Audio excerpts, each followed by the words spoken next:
morning, and thank you for joining us today, Thursday, January 9th, with us on Cincy Lifestyle. We're so excited that you're here with us this morning. Indeed we are. We've got a great show lined up for you today. We really do. Yes, yes. I have to admit, guys, I was a little sluggish this morning. Were you? Yeah, a little sluggish this morning, and it made me think about morning routines. Aha. Yes. Aha. How long does it take for you guys to get ready in the morning?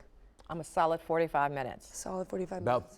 About 30. Okay, interesting. So I did a little bit of research on this, and I found across YouGov, which is an international research data and analytics group, that it takes, the majority of us take, which is about 56% of us, take any time between 11 to 30 minutes getting ready, and only 2% of us take less than 5 minutes, and 3% over an hour. Less than 5 minutes? Wait a minute. Less than 5 minutes. Less So I'm than 5 thinking, minutes who to can get ready? ready in What five? are you doing in that? Yeah. It takes me that long to brush my teeth. Now some me people will say too. it needs to take me that long to brush my teeth. Does water hit their body in that 5 minutes? See, I don't know. Are you? But then, and then I'm starting to think. Well, for us, do you have makeup? You know, are you blow drying your hair? Which then, this is really the kicker of it. I came across. This is a total change of pace here. Cows. No, it's not. Everything else was a setup for this, and you know it. This is because I came across photos of cows that were blow dried. Get out of here. Cue the cows. No cows. There are no cows. So if you imagine a blow dried cow. Imagine a blow dried. If you are by your phone or in front of a computer, Google cows that have been blow dried. It's the cutest thing you'll ever see. And so, I mean, somebody, that's certainly not the cows. from Somebody them being stands there and wet? blow Send dries them the through a cow. car wash. I don't know and what that looks like, but it was the cutest little thing I've ever seen. And then it got me thinking about morning routine and the fact that I felt really sluggish today. And that's utterly fantastic. All those dominoes Thank you, Jim, fell for just that. the right way. All those dominoes. Well, you know, this is awards season, Yes. which I love. And the Oscars will be announced on Monday. But they are not the only people giving out awards this season. The AARP Movies for Grown-Up Awards is happening on January Mona, 19th. you feel very strongly about this. That's exactly Tell right. us why. They get me, okay? She who knows nothing about They Star know- Trek, they know Star the Wars, audience. or the Avengers. Yeah, she's I know Miss nothing Grown-Up about any of Movies. those. AARP, But hit they the have nail on typically some of the famous and popular movies that you had. But one of them was, they nominated for Best Supporting Actress Maggie Smith from Downton Abbey. Downton Abbey's very popular with this crowd. The AARP crowd. Yes. My favorite, of the AARP. Harriet, the movie about Harriet Tubman, got a lot of nods from AARP members. But one of my favorites was they have Best Time Capsule, which means movies that were made back in the day or created about stories back in the day. Like Harriet, Judy, Little Women, Motherless Brooklyn, and Once Upon a Time in Hollywood. Clyde, are you Wait a minute. familiar with any of these? So are you? No. Well, Once Upon a Time in Brooklyn, but Dolomite didn't make it? Dolomite made other categories, Oh, yes, okay. with All those right. of us in AARP. So this has been great. I love it. Looking forward to those awards too. Happy awards Mona season. has the AARP, award I have the season. blow-dried cows. And I have the fact that earlier this week, he said, making a segue that really didn't exist. Earlier this week, we took you on a tour of the historic Thomas Collins House in Ripley, Ohio. Well, today we want to take you back to Ripley to see a house that has been passed down for 6 generations. Here's the Stivers-Zachman house. Hi, I'm Jane Zachman, and this is my husband, Tom, Hi, good afternoon. and our dog, Ginger, and welcome to Ripley. We love having you in our home. We've lived here about 12 years, but Tom's great-great-grandparents built this house in 1875, and someone from the family has lived here ever since. The last people who lived here were his mother and father, his great aunt, his great grandparents, and then of course Andrew and Catherine Stivers, who actually built this home. You'll notice that many pieces are still original to the home, to 1875. The woodwork has only been refinished but never replaced. The fireplaces are completely original. The gas lights are original. You're going to love it. Come right in. Come on in. And here we have one of our beautiful 1875 fireplaces with its coal hod. And these were coal-burning fireplaces because there was a coal plant in Ripley, and it was an easy fix for the homeowners. Up here, these wonderful gas lights are still hooked to the gas pipes in the ceiling. When we had the whole home rewired, they said, these are never coming down. Let's go out in the hallway and you can see the staircase, which is a two-tone walnut. Many of the people in Ripley have this same sort of decoration, but probably not in walnut. And so we think this is one of the best features of our home, this really beautiful staircase. The china is the wedding china of the second generation. It's Hamlin Limoges, and we have a set for about 20 people. The home has been really well taken care of by all the generations, and every generation put its little twist on it. We tried to keep it pretty close to what great-grandmother would have liked, because she was the one who lived here for 82 years. So as we were doing things, we'd say, what do you think Zua would think about this? And if we thought she would approve, we would check, we would go ahead and do it. This is an 1860s, 1870s bed and belonged to the owners who built this home. And after they moved in, they bought their new bed. Let's go see that one too. And here it is. This is a half tester, sometimes called a Lincoln bed, and it is rosewood over mahogany, and it's quite beautiful. This home was built after the abolitionist movement. However, Tom's great-great-grandfather was known to help John Parker, who was an abolitionist at the time that they lived. Both of them lived here on Front Street. We are all part of a 55-acre historic district of Ripley that's recognized by the state of Ohio. The house is a memory of family and Ripley and history, the past, the present, the future. So we wrap it up all in one. And we have daughters who are away having wonderful careers who say that they will like to come here probably in their retirement years. How about that? Hey, you can see more historic homes by checking out the Ripley, Ohio Historic Society online at ripleyohio.net or by taking a short drive so you can see them for yourself. Mona? Well, it's been part of the Cincinnati public school system since 1975. The Cincinnati Zoo Academy has been fostering students' love for wildlife, and now your child or grandchild can learn all about some of their favorite wild animals. And I want to welcome to the show today Glenn Schulte, a teacher at the Zoo Academy, and Cameron Poole, a student there. Thank you both for being here. Thanks for having me. All right, so give us an overview of the Zoo Academy. All right, we're a regular high school. Kids are in class from 8 to 3. We do not blow dry cows. I heard that earlier. Well, that's good. That doesn't happen. They spend 2 hours every day out working in the zoo with the zookeepers. The rest of the day they're in classes, and their classes are pretty specialized. We have a dual focus. It's career technical education and it's college prep. So English, math, social studies, and environmental science and things. Sounds great. Cameron, tell me what made you decide to apply. Well, I love animals and I want to be a veterinary or a vet tech. So I really liked the fact that I could work with animals for 2 hours a day and I could be with them every day. Like that really stood out to me. So that's the reason that I applied. What's one of your favorite things to do? I got to work with the penguins. My first lab of the year was with the bird keepers. And every day after we would prepare their diets and such, I would go up and for about 10-15 minutes every day, I got to hand feed the 6 king penguins. Just getting to know their personalities and getting to be with them like one-on-one for a month was the best thing ever. That sounds like so much fun. It was. So you guys are having, I guess applications are going to be available now to go there. Tell me who qualifies to come. Anybody in the state of Ohio. Really? We take juniors and seniors.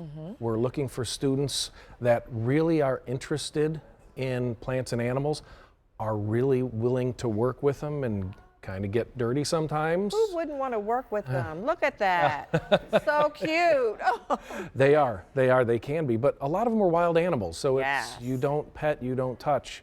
You prepare a lot of food, you clean up a lot of cages and other things. And you make sure that they're as healthy as you can keep them.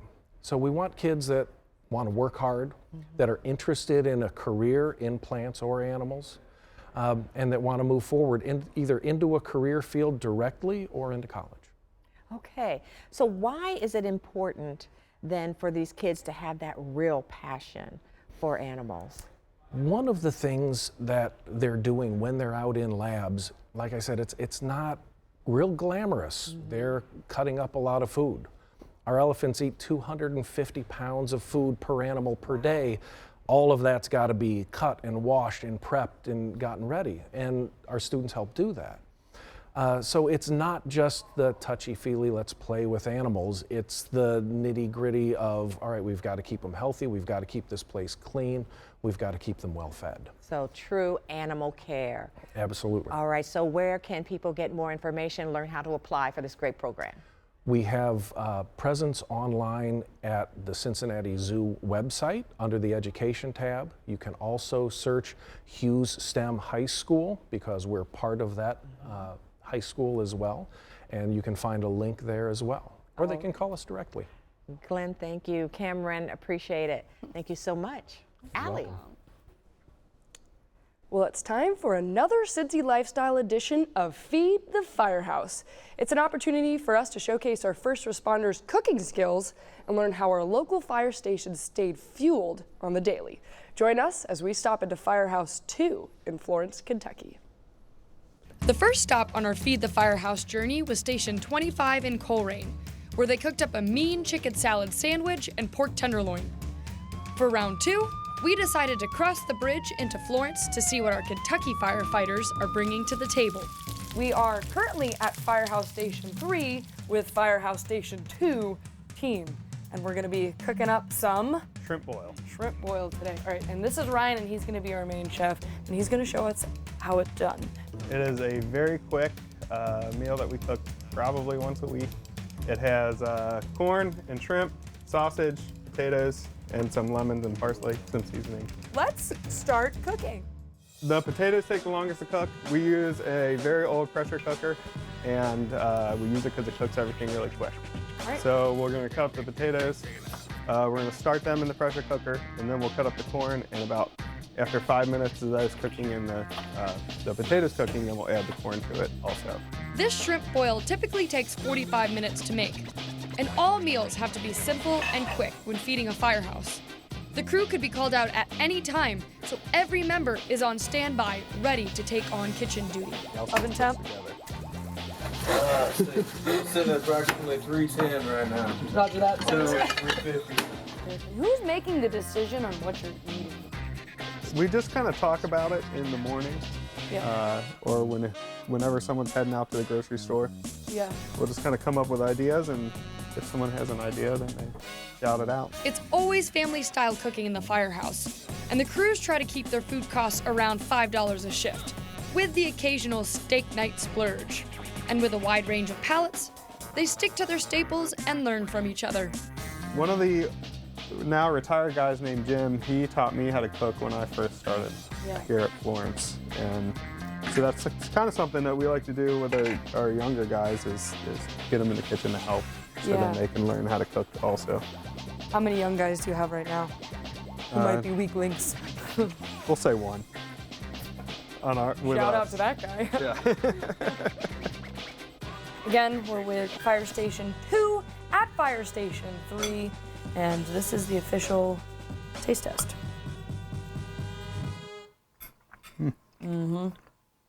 I can dig it. Thoughts and feelings, boys? Thanks for coming. Thanks for having me. All right, let's eat. We're gonna eat like civilized people on the table now. Yep. Stay tuned for the next edition. Thank you. All right, Allie, I want that recipe. Coming up here on Cincy Lifestyle, going to learn more about a common type of tumor. About 1 in 4 people may have a pituitary tumor without even knowing it. We talk to the professionals at UC Health about the symptoms and how to treat them. Then we learn about a way you can rub elbows with local business owners while supporting a great cause. Going to tell you about the Northern Kentucky Chamber's Women's Initiative Breakfast. So keep it right here. Welcome back. Well, we already know that UC Health is the region's most comprehensive brain tumor center for adults. But did you know that about 25% of people may have a tumor in their pituitary gland and not even know it? Well, we talked to a couple of doctors who specialize in treating these sort of tumors. Take a listen. My name is Ahmad Sedagat. I am an associate professor of otolaryngology at the University of Cincinnati College of Medicine. Here at UC Health, I am an endoscopic sinus and anterior skull-base surgeon. My name is Jonathan Forbes. I'm an assistant professor of neurosurgery. Here at UC Health, my focus is in minimally invasive skull-base surgery. Here at UC Health, we take a multidisciplinary approach to determining the best treatment plan for patients with pituitary tumors. A pituitary tumor is a tumor within the pituitary gland, and it is very easily accessible through the nose. With a team consisting of neurosurgeons like Dr. Forbes, otolaryngologists such as myself, as well as dedicated endocrinologists who focus on diseases of the pituitary gland, we come up with a treatment plan that is personalized for the particular patient based on their tumor itself and the needs of that patient. Patients with pituitary tumors will typically present with one of two types of clinical syndromes. The type of presentation will depend on whether or not the pituitary tumor produces hormone and the size of the tumor at the time of presentation. Patients that present with pituitary tumors will be considered for one of three treatment pathways: observation, radiation therapy, or minimally invasive surgical resection. A large percentage of patients who present with pituitary tumors don't require an intervention. We like to follow them with serial imaging and to make sure that that tumor is not causing any problems. The second type of treatment algorithm that we'll often consider is radiation therapy. And here at UC Health, we have access to a proton beam radiation center. This is one of a handful of centers across the country that has access to this specialized form of radiation therapy for the skull base. The third type of treatment that we'll often consider is a minimally invasive endonasal endoscopic procedure for removal of pituitary tumors. This is a very safe surgery. I'm very fortunate to have a colleague like Dr. Sedagat, who is really an international expert in minimizing sinonasal discomfort following this type of surgery. Patients with pituitary tumors should choose UC Health for their care for a number of reasons.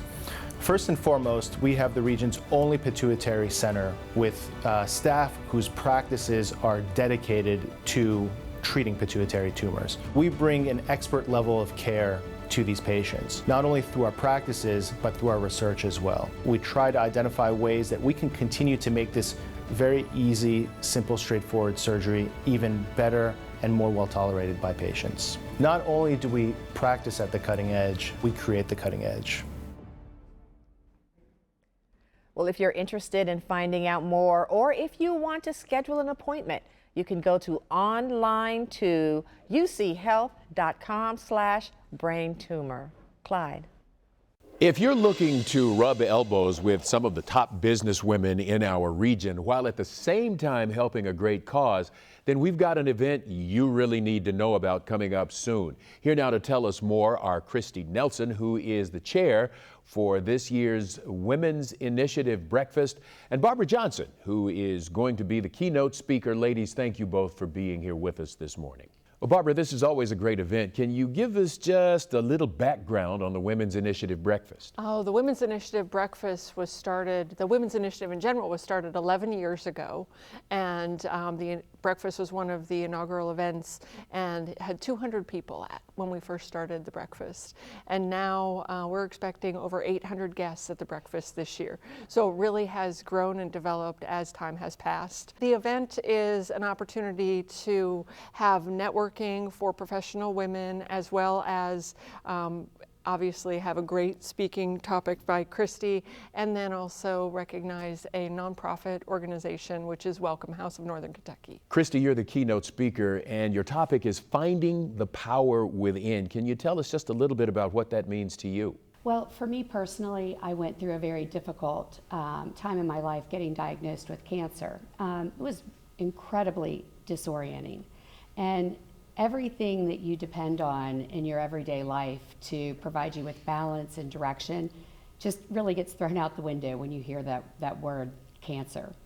And I'm really going to just talk about the things that I did and the frame of mind that I chose to operate in order to emerge from a really difficult time.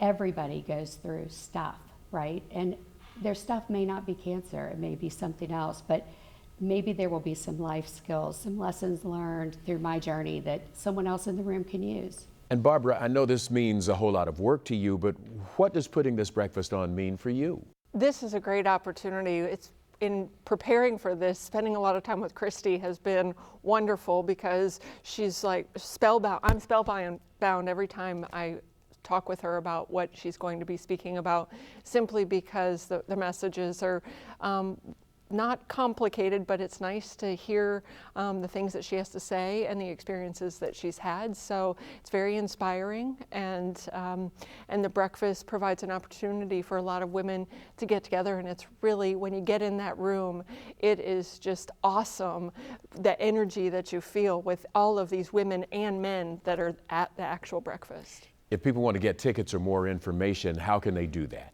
They can visit nkychamber.com, and the information about the event and the chamber programs are available on that site. Christy, Barbara, thank you both for being here with us today. Thank you.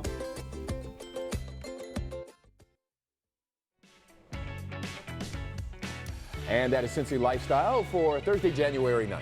And remember, if you know a unique local business or product we should feature, reach out to us. We love to hear from you. Thank you so much for watching. We'll be here tomorrow. Hope to see you as well. Are you sure?